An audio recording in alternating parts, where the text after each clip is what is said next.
it started in Neyland Stadium there, where you thought it'd be an offensive struggle. I thought Tennessee would do their thing, and it was an offensive explosion. I don't think either one of us thought that would in any way, shape, or form happen, and it did. It No, was I mean, awesome. I was anticipating like, all right, Tennessee's offense, and Joey haven't seen a defense like Georgia, Yeah. long, fast, and the stats don't lie. I mean, Georgia versus the offense has kicked their butt. 17 points, 10 points, Yeah. 17, like they haven't even gotten to the 20s. So like, what makes us think that Joey Aguilar and this offense is going to be any different? Right.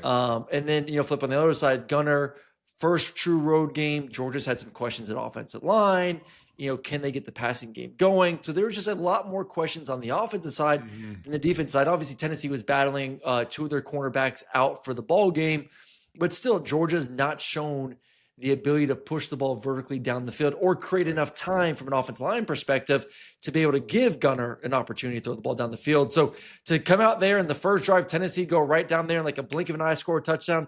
Then Gunner's first pass, go ball to Colby. A few plays there, they score. I'm like, oh my God, what's going on? And Tennessee, 21 points in the first quarter. I'm like, this is crazy. Like they hit my total in the first quarter Right. for what I was Right. thinking it would be. So yeah, it was an offensive explosion early. It calmed down. Obviously, Tennessee didn't score in the second quarter, and then things ramped back up there in the third and fourth quarter. So you said it, Emac. Like it was a great game. It was entertaining. I think the defenses got punched in the mouth early. They settled down a little bit towards the middle of the game, especially Georgia did.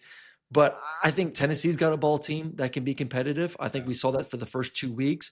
I think that only reaffirmed it. And obviously, unfortunate for them that their kicker missed that field goal. I think he had just too much TV time and just got a little nervous. But that team should walk away. I know it's tough to say this, but they should walk away saying like, yeah, we should have won that game. Mhm. Mhm. And That's what two, Kirby that we can said. compete That's in the what Kirby said SEC. after. Kirby said that after the game. I mean, I think though, after watching that, how even it was, the back and forth nature, those might be the two best teams in the SEC. I mean, it was fun to see that, and for them to elevate their play. Like we were ragging on the offensive line, for Georgia, and rightfully so. They haven't played well, and there were some parts in this game where they just said, "Hey, boys, we're putting it on you. Figure it out." And I think there was one drive where like 13 out of 14 plays was a run, and Georgia just marched down the field and marched into the end zone. And when they need it the most, what do? Run up right up the A gap for a touchdown to win the game. And so, that's what you want to see. Your guys respond, athletes respond, play at a high level, and go shot for shot. Like, let's see what you got, Gunner, and let's call some plays. Let's protect them. Now, Tennessee's defensive line still got off. I mean, they made their presence felt. But you got to give credit, to Gunner hanging in there, and to Bobo and to Kirby and everybody, never flinching and being like, okay, we're built for games like this. And I do want to give a lot of credit to Joey as well. I mean, we just, who knows? I mean, he was at App State. He was a guy that was, looking pedestrian when he's playing big time opponents in the ACC and things of that nature. I didn't know how that would translate.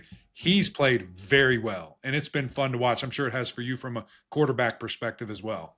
Yeah, I mean, I love his at time a little bit reckless abandonness to just letting it rip and Just throwing rip those it. balls down the field. Just say, you know what, screw it. Someone's down there. Someone go make a play. We saw it 2 weeks ago in a game rolling to his left where he launched it, and I think it was Brazel caught the ball as well then. And then their connection right now has been terrific.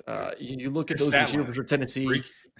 Yeah, I mean, it's just guys are making plays, but he's giving them the opportunity. That's half the battle.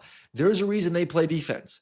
They can't catch the ball as well. They also can't judge it as well in the air. My guys are meant to do that. So let me give them an opportunity, if it's one-on-one down the field, to go up there and win those 50-50 balls. And Tennessee, more times than not this season, has gone out there and done that. And I think that is a question mark for Georgia heading into this game. Was mine one defensively, was they are young in the secondary. These guys have not played a lot of football. This is an offense that wants to stretch you, that's going to create some one-on-ones. And why has Georgia had success against this offense in the past? It's because they could win those one-on-ones. But they had experienced dudes on the outside that have played a lot of football. These young guys, like I said, they got punched in the mouth. I don't think they were ready early on to win some of those one-on-one battles, and Tennessee took advantage of it. And I'm with you, though. Like I've been impressed with Joey's accuracy. I've been encouraged by the majority of the time good decision-making. I think he's been really accurate with the football. I think they've done a great job. I think he's done a great job. I think he's so good and done such a good job. He's in my top 10 for my new quarterback rankings that I posted this morning. So I do think that Tennessee has themselves an upgrade at the quarterback spot, Yeah. and they can win a lot of games with him and Brazel and the Mike Matthews and Staley and a good crew of receivers are making plays. The defense has to be better. Right. Maybe they will be, and obviously they probably will be when they get healthier on that side of the football. But they're contenders, like you said. I'm with you. I don't know if I would seriously say that they are maybe 1 and 2 in the SEC. I think it's still a few teams that could all kind of make the case in the SEC for being the top ones and top true contenders to make it to Atlanta. But flip it over to Georgia real quick. Kirby made an emphasis. We talked about it previously. We need to be better at the receiving position. Yeah. And Branch has been unfreaking believable. Mm-hmm. Colby Young has been terrific. London Humphreys, who they got a year ago, has been really good this season, making big time plays. Obviously you still got Dillon making some catches and the tight ends as well. And, Sokovie, White Helton, but the guys that he went into the portal and got, still really haven't seen Noah Thomas, which is a little bit of a disappointment, but they have been hitting on those guys and they're making such a difference in this offense, being able just to throw a screen route to Zachariah Branch. I mean, that's twice this year where you throw a ball in the flat and he just uses speeds and just outruns everyone. Mm-hmm. I mean, what a luxury for Gunner to have a guy like that on the outside. No, there's no question. And I think you're right. I think I would like to see a little bit more from the tight ends, whether that's by design or guys making bigger plays, just because that has been such a staple, for Georgia's offense. And I think that could help unlock some other things. But you're right. I mean, throwing a ball out, to a guy that can be so fast and elusive, as Branch. And then Colby, I mean, I know him from his Miami days and the possession ability that he has to go up and take a ball away from you. But I think just, Kirby's the ultimate competitor, right? He's going to find a way. He's never going to flinch. He trusts his guys. And that's a big deal to have. And I go back to what I said earlier about when the game's on the line, what do we need to do? Run the ball. Run the ball. That's what we're going to do. And they did. I think And fans are just all over Bobo as always. But I there were times when they're got smarter a little frustrated. Than him, of course, like they know what to call. Yeah, they should.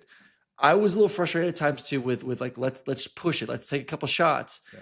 I think there is still a feeling out period going on right now with Bobo and even Kirby, with Gunner.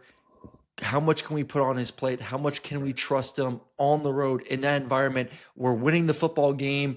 Do we want to press it? Do we want to play more conservative? And I think obviously they lean more conservative, but the more Gunner continues to show that he can take care of the football, that he can make good decisions, that he can be accurate, that he can push the ball vertically down the field and be accurate, and the offensive line obviously give him that time, the more Bobo is going to try and be a little bit more aggressive. Mm-hmm. It is hard for an OC, and yes, I will defend Bobo here, to say, hey, it's a close game. We're winning. Let's try and press it a little bit. When I do have a guy that still is making his first start in first true road start in college football, and an offensive line that has struggled at times previously and in that game protecting him. Correct. So they have to earn the trust from him and Kirby to say, you know what, we're up. Let's just put a freaking foot on their throat and kill them now. Exactly. And that's going to come with time. And I think what happened this weekend in versus Tennessee should give that coaching staff more confidence going forward. I agree, because you proved you could do it on the road in one of the toughest environments in college football. And it was loud. I mean, it was a close back and forth game. It was insane. And we know, both of us have been there. Me, not as a player, but as a fan back in the day. We've seen it. And we know at its peak what that place can be. And I know it was at another level for that game. So I thought I was going to be able to clown you and make fun of you. The Dogs pulled it out.